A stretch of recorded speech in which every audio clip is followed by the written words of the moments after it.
The people at this party see and hear a man named Lucas, but I don't.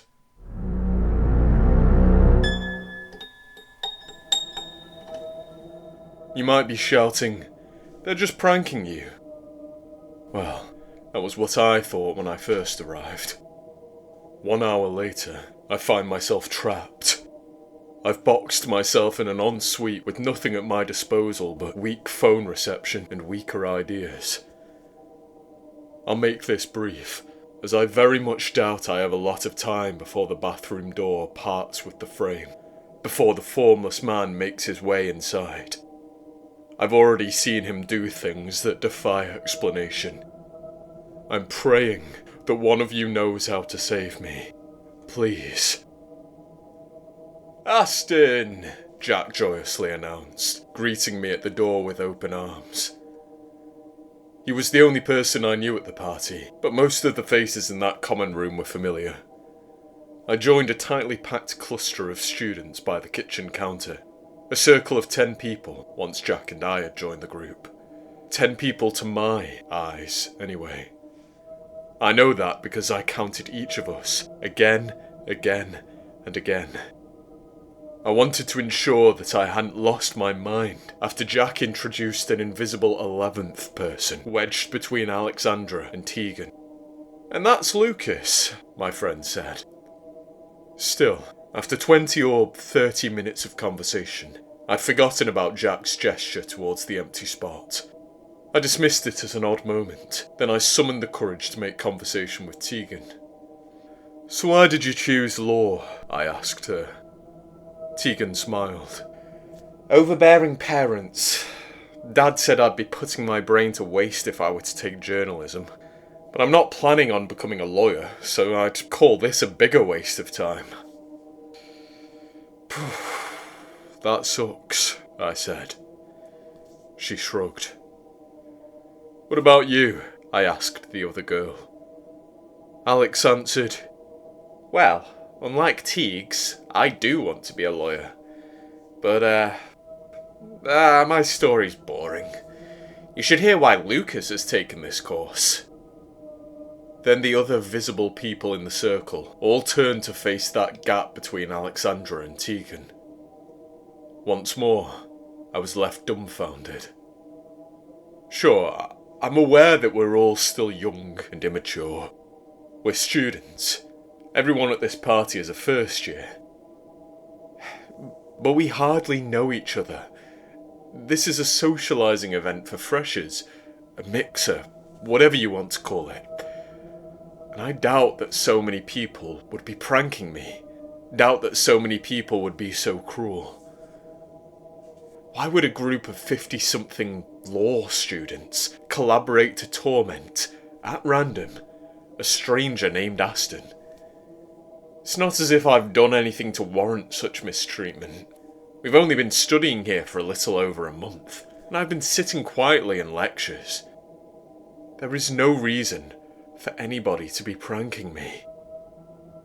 Those were the thoughts coursing through my mind in a simultaneous jumble as the other visible folk listened to a silent story.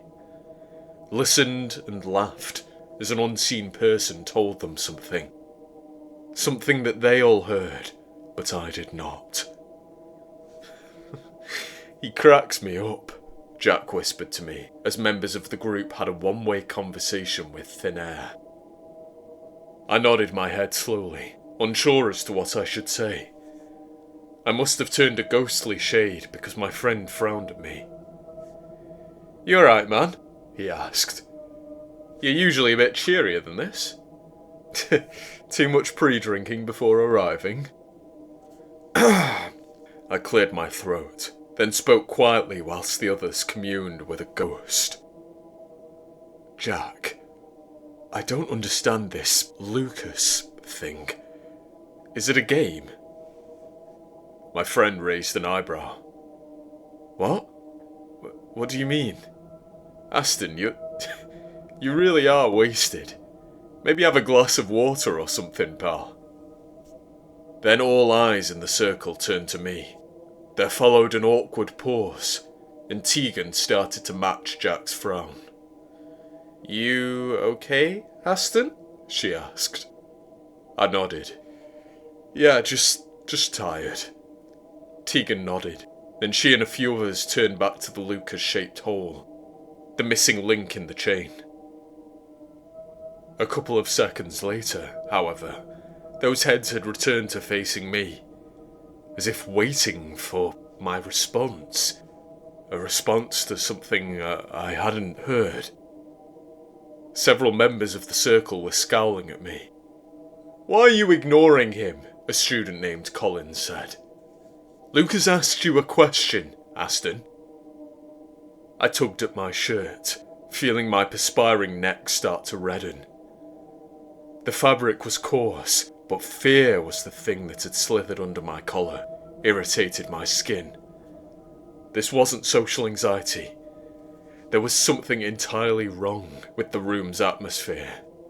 I'd felt that way before Jack even introduced me to Lucas. Felt off. Even the dozens of people who weren't standing in the kitchen, weren't making conversation with Lucas, seemed to chatter and chortle with an erratic, unstable energy. I caught snippets of sentences that I shouldn't have been able to hear, but every voice in the common room was unbearably loud. And a key word kept spilling out of mouths from every corner of the party. Shrine. Jack was right. I'm often an extroverted, sociable chap, but not tonight. Since showing up at this place, I felt only the primal urge to run. Listen guys, I eventually said, whilst backing out of the circle. I just need some air. As I walked towards the door, I heard a couple of students chuckle at something the invisible, inaudible man had said.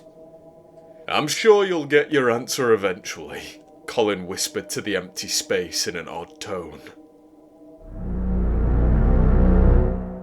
Once outside and inhaling the crisp autumnal breeze, I seriously considered going home. That was about 30 minutes ago, and I wish I'd just done it. Wish I'd run for my life. That was my only chance.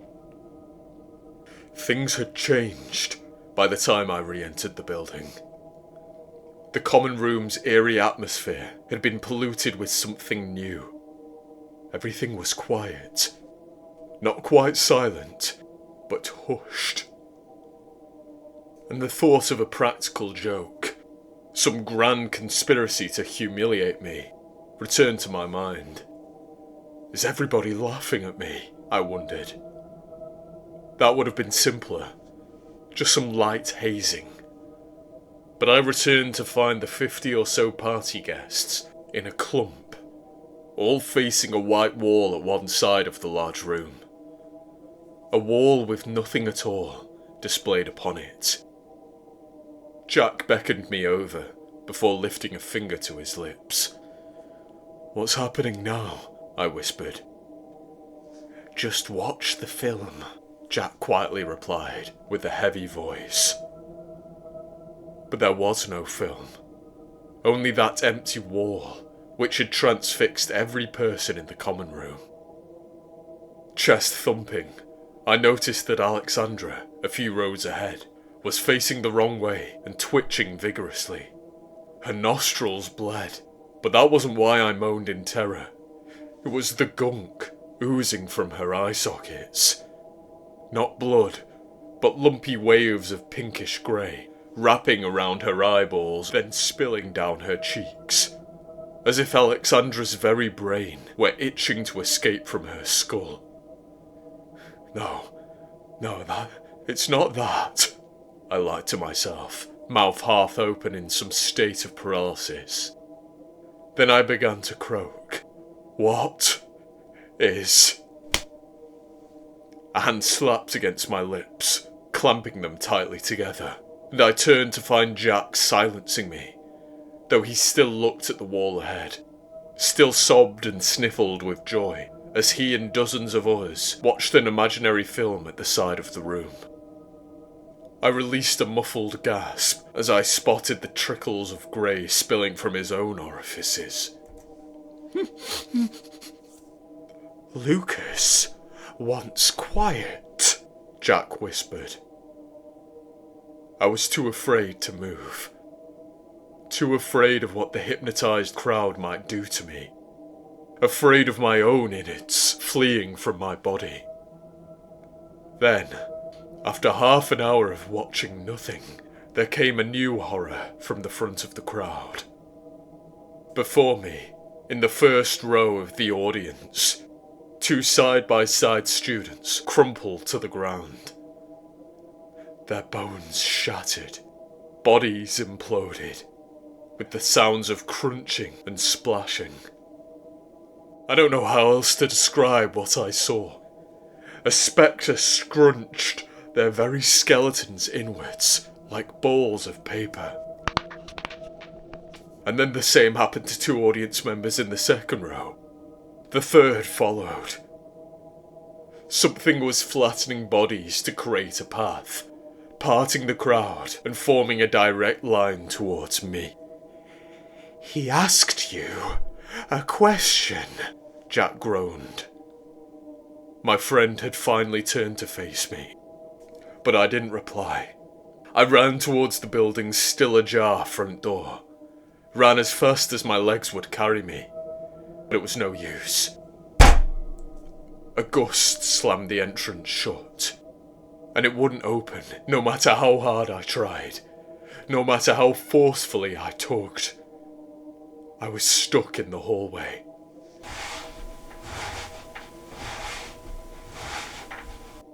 When the crunch of compressing carpet sounded behind me, I stopped rattling the door handle. Stopped and turned to see recesses forming in the carpet. The shapes of loafers or inhuman feet. These were the only physical indicators of Lucas's existence that I had seen, other than the trail of crumpled corpses and the supernatural door slam. But as he walked towards me, the man's form remained unseen.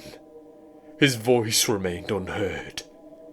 And I saw only the dozens of partygoers standing in the common room behind him, huddling together, no longer watching Lucas's invisible film on the white wall.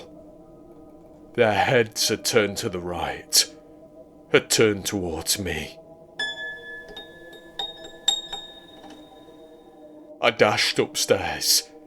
There was no other way past the thing in the corridor, and no escaping out of the front door. I entered a hallway with dorm rooms on either side, and I hurriedly tried handle after handle.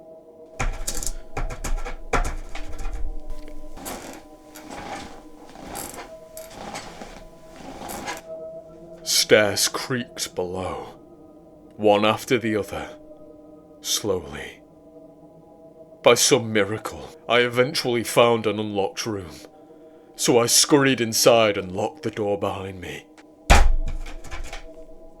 That didn't feel safe enough, of course. I locked myself in the ensuite for good measure. I don't know what Lucas asked.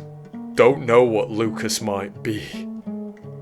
All I know is that he's still out there, either searching or waiting, and I need help before he finds me. I think death would be more merciful than hearing Lucas's question. More merciful than seeing his face.